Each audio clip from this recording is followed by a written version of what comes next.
আলাইকুম প্রিয় শিক্ষার্থীরা, আমরা শুরু করতে যাচ্ছি ষষ্ঠ শ্রেণীর ডিজিটাল প্রযুক্তি নিয়ে। প্রথম অধ্যায়ে আছে যে শিক্ষণ অভিজ্ঞতা 1, সমস্যা দেখে না পাই ভয়, সবাই মিলে করি জয়। আমরা প্রতিদিন বিভিন্ন সমস্যার সম্মুখীন হই, যার অনেক কিছুই উপযুক্ত তথ্যের মাধ্যমে আমরা সমাধান করতে পারি। ডিজিটাল প্রযুক্তি বিষয়ের শুরুতেই আমরা আমাদের আশপাশের কিছু সমস্যা খুঁজে বের করার চেষ্টা করব এবং সেই সমস্যাগুলো কিভাবে উপযুক্ত তথ্যের মাধ্যমে সমাধান করা যায় সেটিও অনুসন্ধান করে অন্যদের সচেতন করব। সেশন 1-এ আছে যে খুঁজে বের করি একটি দৈনন্দিন সমস্যা। ওকে, এখন দেখো, গত এক সপ্তাহে তুমি কি কি সমস্যার সম্মুখীন হয়েছো তা তোমার পাশের বন্ধুর সঙ্গে আলোচনা করো এবং সবাই মিলে 10টি সমস্যা চিহ্নিত করো। আমরা বলেছিলাম তথ্যের মাধ্যমে আমরা আমাদের সমস্যাগুলো সমাধান করব। তাহলে প্রথমে আমরা তথ্য কি, তথ্যের উৎস কি এবং তথ্য অনুসন্ধানের বিভিন্ন উপায় নিয়ে আলোচনা করব। ওকে, এখানে দেওয়া আছে, দেখো, তোমার নাম কি, তোমার বয়স, তোমার উচ্চতা, তুমি কোন বিদ্যালয়ে পড়ো, কোন শ্রেণীতে পড়ো, এই সব কিছুই হচ্ছে তথ্য। ওকে, তোমার চারপাশে তাকিয়ে দেখো, সবাই তোমার বন্ধু, কিন্তু তোমাদের মধ্যে কিছু মিল যেমন আছে তেমনি কিছু অমিলও আছে। এবার চলো আমরা ঝটপট কিছু তথ্য বের করে ফেলি। এখানে দেখো, তোমার সুবিধার জন্য নিচে একটি সারণী বানিয়ে দেওয়া হলো, যেটিতে তুমি একজনের তথ্য সংগ্রহ করতে পারবে। সারণী 1। ওকে, তথ্য প্রথম সেশনের প্রথম জরিপ। দেখো, এখানে আমি প্রথম তথ্যটা নিয়েছি যে তোমার জন্ম মাস কোনটি। আমি ধরে নিলাম আমার জন্ম মাস হচ্ছে মে। ওকে, তোমার বাড়িতে কয়টি পোষা প্রাণী আছে? আমার বাড়িতে 2টি পোষা প্রাণী আছে। তোমার প্রিয় খেলোয়াড় কে? আমার প্রিয় খেলোয়াড় হচ্ছে মিরাজ। অথবা তোমার যার যা পছন্দ সেটা তোমরা দিতে পারো। তথ্যের প্রয়োজনীয়তা। আমাদের দৈনন্দিন জীবনে প্রতিটি ক্ষেত্রে তথ্যের প্রয়োজন হয়। ঘুম থেকে উঠে ঘড়ির সময় দেখা থেকে শুরু করে ঘুমানোর আগে আমাদের পরের দিন বিদ্যালয়ে আসার প্রস্তুতি হিসাবে ব্যাগ গোছানোর সময়, সেশন রুটিন দেখে নেওয়া, সব কিছুই তথ্যের প্রয়োজন হয়। দৈনন্দিন জীবনে প্রতিটি মুহূর্তে আমাদের ছোট বড় সিদ্ধান্ত নিতে হয়, যা আমরা হয়তো খুব একটা লক্ষ্য করি না। যেমন ধরি, আমাদের বাসা থেকে বিদ্যালয়ে আসার জন্য 3টি রাস্তা আছে। আজ কোন রাস্তা দিয়ে বিদ্যালয়ে যাব সেই সিদ্ধান্ত আমাদের নিতে হলে তথ্যের প্রয়োজন হবে। আরেকটি উদাহরণ হতে পারে যে আমাদের কয়েকজন বন্ধু বাসায় বেড়াতে এসেছে, আমরা সবাই মিলে কিছু একটা খেলতে চাই। আবহাওয়া ভালো থাকলে আমরা মাঠে গিয়ে খেলবো, বৃষ্টি হলে বাসায় বসে খেলবো। সেক্ষেত্রে আমরা মোট কতজন আছি তার উপর নির্ভর করেও খেলা নির্ধারণ করতে পারি। খেলার জন্য যদি কোনো সরঞ্জাম প্রয়োজন হয়, সেগুলো আমাদের কাছে আছে কিনা তার উপরও নির্ভর করে আমরা কি খেলবো। এখানে তাহলে আমাদের কি তথ্য প্রয়োজন হচ্ছে? আবহাওয়ার তথ্য এবং কি কি খেলার সামগ্রী আছে, মোট কতজন আছি, অর্থাৎ এই তথ্যগুলো আমাদের কি প্রয়োজন আছে। এবার চলো এবার তাহলে আমরা কিছু অনুশীলন করি। আগের উদাহরণটি দিয়ে যদি বলি, তোমার সিদ্ধান্ত নিতে হবে যে তুমি আগামীকাল বিদ্যালয়ে যাওয়ার জন্য ব্যাগে কি কি নেবে। তোমার যে তথ্যের প্রয়োজন তা হলো কাল কি কি সেশন হবে। তোমার তথ্যের উৎস হলো তোমার ক্লাস আর অথবা সেশন রুটিন। এখন দেখো, এখানে দেওয়া আছে, এবার আমরা নিজেরা কিছু সমস্যা চিহ্নিত করি যেগুলো সমাধানের জন্য আমাদের তথ্যের প্রয়োজন এবং সেগুলোর জন্য উপযুক্ত উৎস কি হতে পারে তা লিখি। ওকে, এখানে সারণী 1.2। দেখো, সিদ্ধান্ত অথবা সমস্যা, যে তথ্য প্রয়োজন, তথ্যের উৎস। উদাহরণ 1-এ আছে যে আগামীকালের সেশনের জন্য ব্যাগে কি কি শিক্ষা উপকরণ নিব। যে তথ্য প্রয়োজন, কি কি লাগবে, কাল কি কি বিষয়ের সেশন হবে সেই তথ্যের প্রয়োজন, আর তথ্যের উৎস হচ্ছে আমার সেশন রুটিন। ওকে, উদাহরণ 2 আছে, আমার বিদ্যালয়ে যাওয়ার 3টি রাস্তার মধ্যে আজ কোন রাস্তা দিয়ে বিদ্যালয়ে যাব। ওকে, যে তথ্য প্রয়োজন সেটা তবে কোন রাস্তা উন্নয়ন কাজ চলার কারণে বন্ধ আছে, বা কোন রাস্তায় পানি উঠেছে, কোন রাস্তায় বেশি যানজট, কোন রাস্তায় সবচেয়ে কম সময় লাগবে। অর্থাৎ এই তথ্যগুলো আমার প্রয়োজন হয়। তথ্যের উৎস হচ্ছে টেলিভিশন, পত্রিকা, গুগল ম্যাপ, কোনো ব্যক্তি যে ওই রাস্তায় নিয়মিত যাতায়াত করে তার মতামত। দেখো, উদাহরণ 3-এ আছে, শীতের শেষে একটি বনভোজনের আয়োজন চলছে। এই সময় টেলিভিশনের সংবাদ দেখা গেল দেশের কয়েকটি জেলায় বৃষ্টি হচ্ছে। এখন বনভোজনের তারিখ কি পেছানো উচিত? এটা হচ্ছে আমাদের সমস্যা। ওকে, তাহলে এটা কি দেখো, বনভোজনের দিন কি বৃষ্টি হতে পারে, এই তথ্যটা আমাদের প্রয়োজন হয়। এই তথ্যটা আমরা কিভাবে নিতে পারি? টেলিভিশন অথবা পত্রিকার আবহাওয়া সংবাদ, গুগল ওয়েদার বা অন্যান্য আবহাওয়া বিষয়ক অ্যাপস ও ওয়েবসাইট থেকে নিতে পারি। 4 নম্বর উদাহরণ আছে, গ্রীষ্মের ছুটিতে বেড়াতে যাব। এখন বিদ্যালয়ের বার্ষিক ছুটির তালিকা কে আমাদের প্রয়োজন। আচ্ছা, তাহলে বাংলাদেশের দিনপঞ্জি আমাদের লাগবে, সেখান থেকে আমরা তথ্য নিতে পারি। এখন দেখো 5 এবং 6 দুইটা খালি জায়গা আছে, এই খালি জায়গাটা আমাদেরকে পূরণ করতে হবে। তাহলে দেখো 5 নম্বরে আমি দিব যে ডিজিটাল বইটি হারিয়ে গেলে কি করতে হবে। তো যে তথ্য প্রয়োজন সেটা হচ্ছে বইটি কোথায় পাওয়া যাবে সেটা আমাদের জানা দরকার। তথ্যের উৎস হচ্ছে মার্কেট অথবা এনসিটিভি ওয়েবসাইট থেকে আমরা বইটি নিতে পারি। উদাহরণ 6 হচ্ছে কবে রমজান শুরু হবে, যে তথ্যের প্রয়োজন। রমজান শুরু কবে সেটার জন্য আমাদেরকে রমজানের চাঁদ দেখা গিয়েছে কিনা সে তথ্যের প্রয়োজন হবে। তথ্যের উৎস হচ্ছে নিজে দেখা, অর্থাৎ নিজে চাঁদকে দেখা, চাঁদ উঠেছে কিনা, ওকে, অথবা রেডিও, টেলিভিশন, ইন্টারনেট থেকে আমরা তথ্যগুলো পেয়ে থাকি। ওকে, এখন দেখো যে আমরা নিশ্চয়ই এই অনুশীলনের মাধ্যমে বুঝতে পেরেছি যে আমাদের সমস্যা বা প্রয়োজন অনুযায়ী আমাদের ভিন্ন ভিন্ন তথ্যের প্রয়োজন হয় এবং বিভিন্ন তথ্যের জন্য উৎস ভিন্ন ভিন্ন হয়। তো আগামী সেশনের জন্য প্রস্তুতি এবং বাড়ির কাজ। দেখো, আজকে আমরা খুঁজে বের করলাম প্রতিদিন আমাদের কত ছোট ছোট সমস্যার সম্মুখীন হতে হয় আর সমস্যার সমাধানের সিদ্ধান্ত নিতে হয়। এছাড়াও জানলাম তথ্য আমাদের সঠিক সিদ্ধান্ত নিতে সহায়তা করে। আজ আমরা বাড়িতে গিয়ে চিন্তা করব আমার জীবনের সঙ্গে সম্পর্কিত আমার আশপাশে কি কি সমস্যা আছে, জানিয়ে আমার প্রশ্ন আছে এবং উপযুক্ত তথ্য খুঁজে পেলে আমি ওই সমস্যার সমাধান করতে পারবো। পরিবারের সদস্যের সঙ্গেও আলোচনা করব। পরের সেশনে আমরা শ্রেণীকক্ষের সমস্যাগুলো নিয়ে আলোচনা করব। কাজটি বুঝতে না পারলে শিক্ষককে প্রশ্ন করতে পারি। সেশন 2 আছে, দেখো সমস্যা পেলাম, এবার খুঁজবো সমাধান আছে কোথায়। সমস্যা পেলাম, এবার খুঁজবো সমাধান আছে কোথায়। ওকে, আমরা গত সেশনে বুঝতে পেরেছি যে আমাদের প্রতিদিনের সমস্যার ধরন অনুযায়ী আমাদের বিভিন্ন রকম তথ্যের প্রয়োজন হয়। আমাদের উদ্দেশ্য হচ্ছে আমরা একটি সমস্যার সমাধান করে সেই সমাধানটি দিয়ে আমাদের আশপাশের মানুষকে সচেতন করব।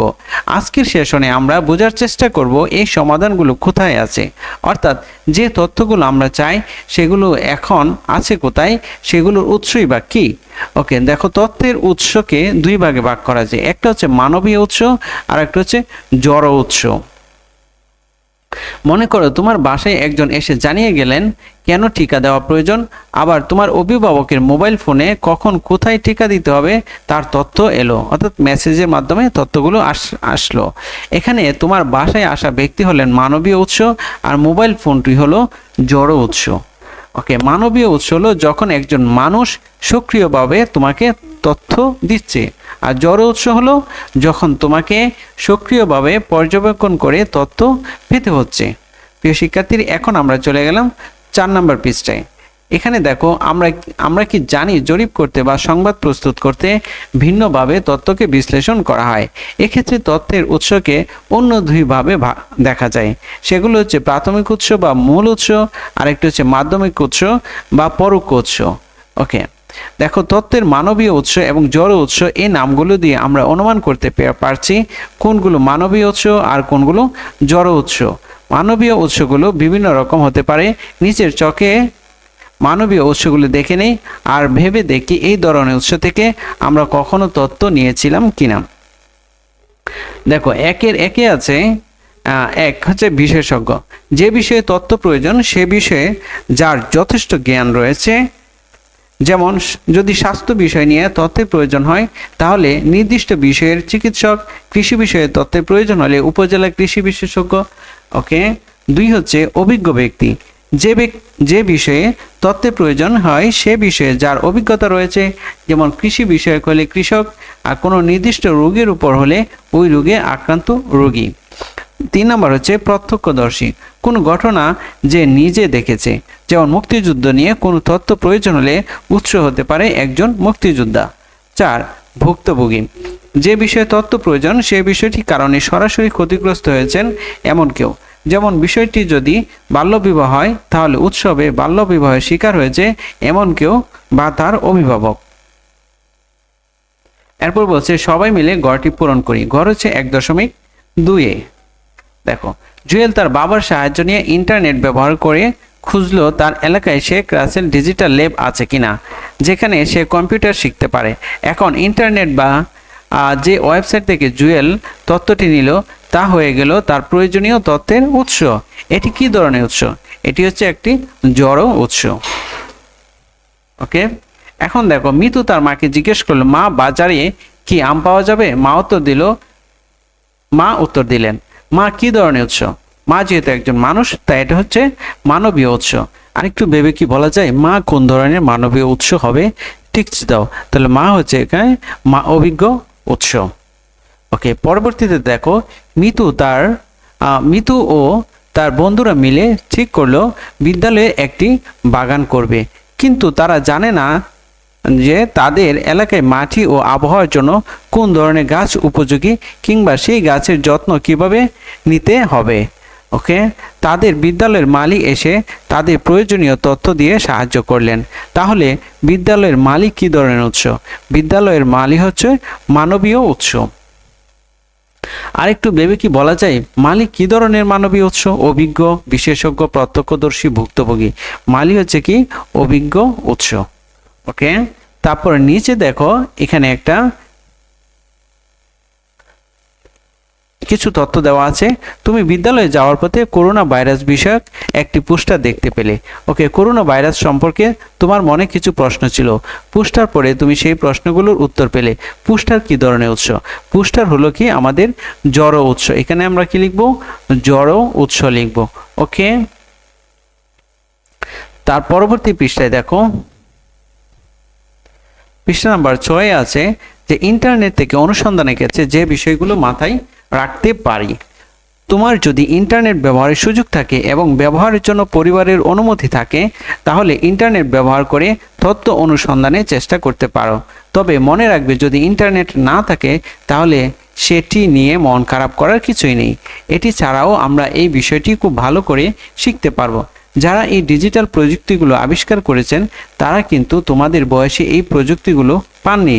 তোমাদের মধ্যে কেউ কেউ আগামী দিনের প্রযুক্তিগুলো আবিষ্কার করবে যেগুলো আমরা এখন কল্পনাও করতে পারছি না। সার্চ ইঞ্জিনের মাধ্যমে আমরা সাধারণত ইন্টারনেটে তথ্য খুঁজে থাকি। কিসের মাধ্যমে? সার্চ ইঞ্জিনের মাধ্যমে। সার্চ ইঞ্জিন হলো এক ধরনের মাধ্যম যার সাহায্যে ইন্টারনেটে থাকা সব তথ্য থেকে আমরা প্রয়োজনীয় তথ্যগুলো পেতে পারি। সবচেয়ে পরিচিত সার্চ ইঞ্জিন হলো গুগল। এছাড়া আছে being, Baidu, Yahoo, Yandex, ask.com। ওকে, এখন দেখো এখানে কিছু কিওয়ার্ড দেওয়া আছে যে ইন্টারনেট তার বিপুল তথ্য ভান্ডার থেকে কিওয়ার্ড ধরে আমাদের জন্য তথ্য খুঁজে বের করে আনে। মনে করি আমি জানতে চাইলাম বাংলাদেশের সবচেয়ে ছোট নদীর নাম কি। ওকে, এই পুরো এক বাক্যে কিওয়ার্ড হচ্ছে বাংলাদেশ ছোট নদী। আমরা চাইলে পরীক্ষা করে দেখতে পারি। এই পুরো লাইন লিখলে যে তথ্যগুলো আসে শুধু এই 3টি শব্দ লিখলেও এই তথ্যগুলোই কি আসে। তাই তুমি যত সুনির্দিষ্ট কিওয়ার্ড দিয়ে ইন্টারনেটে সার্চ দিতে পারবে তত দ্রুত এবং কার্যকর তথ্য তুমি পাবে।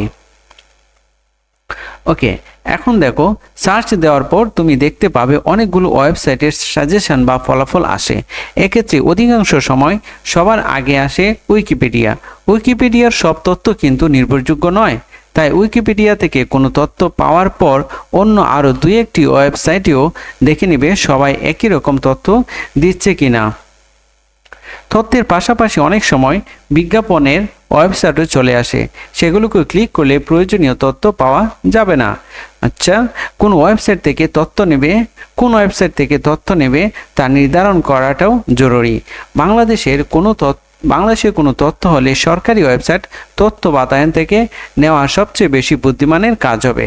তথ্য বাতায়নে খুঁজে না পেলে দেখবে কোনো নির্ভরযোগ্য সংবাদ মাধ্যমের ওয়েবসাইট বা অন্য কোনো নির্ভরযোগ্য ওয়েবসাইট পাওয়া যায় কিনা। ওকে, ওয়েবসাইটে তথ্যটি সর্বশেষ কবে প্রকাশ করা হয়েছে সেটি দেখে নেওয়াটাও কি জরুরি। হয়তো তথ্যটি এতটাই পুরনো যে সেটি এখন আর কার্যকর নাও থাকতে পারে। যেরকম বাংলাদেশের জনসংখ্যা কত, 2015 সালের জনসংখ্যা আর 2024 সালের জনসংখ্যা কি এক হবে? এক হবে না। সেজন্য আমাদেরকে কি করতে হবে?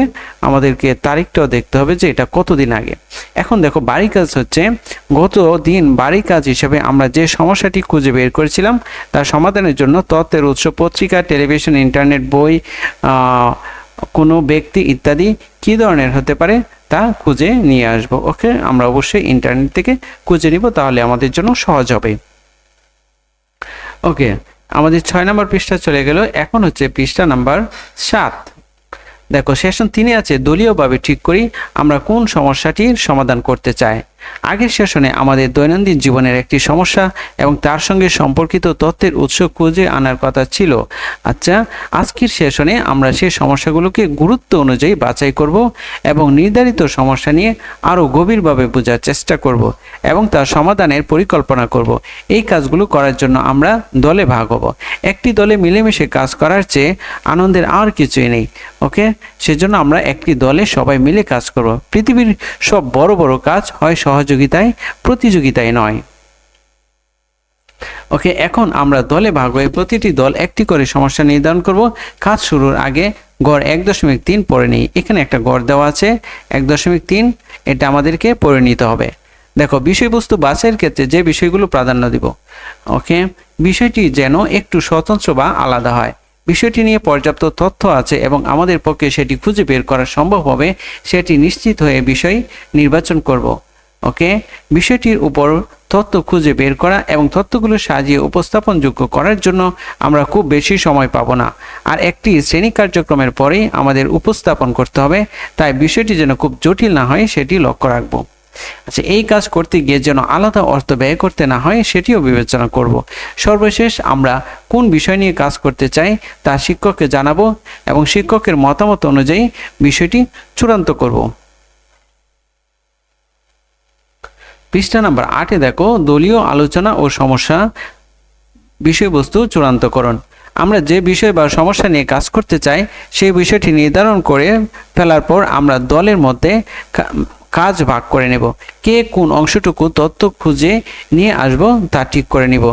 এখন আমরা নিজের দলের জন্য নিচের চকটি পূরণ করে নিই। আমরা এখন পড়ছি যে সমস্যা দেখে না পাই ভয়, সবাই মিলে করি জয়। প্রিয় শিক্ষার্থীরা, তোমরা এখনও যারা আমার চ্যানেলটি সাবস্ক্রাইব করো নাই, প্লিজ সাবস্ক্রাইব করে ফেলো। ওকে, তো দলের নাম দিয়েছি শাপলা। যে সমস্যাটি কাজ করার জন্য বাছাই করা হয়েছে সেটা হচ্ছে করোনা ভাইরাস নিয়ে কী কী ভ্রান্ত ধারণা আছে এবং করোনা ভাইরাস থেকে বাঁচার উপায়গুলো কী কী। ওকে, সমস্যা সম্পর্কিত সম্ভাব্য তথ্যের উৎস হচ্ছে পত্রিকা থেকে আমরা তথ্য নিতে পারি, টেলিভিশন, ইন্টারনেট, শিক্ষক, অভিভাবক অথবা ডাক্তার থেকে। ওকে, আমাদের প্রস্তুতিটা হবে, প্রস্তুতি হিসাবে দলের মধ্যে কাজ ভাগ করে নিতে হবে। সেই অনুযায়ী বাড়ির কাজ হিসাবে প্রত্যেক দল নির্ধারিত বিষয়ে কে কোন অংশ কি তথ্য খুঁজে পেয়েছে তা খাতায় লিখে রাখি। ওকে, এখন দেখো, তাহলে আমাদের এই হচ্ছে চক 1.3।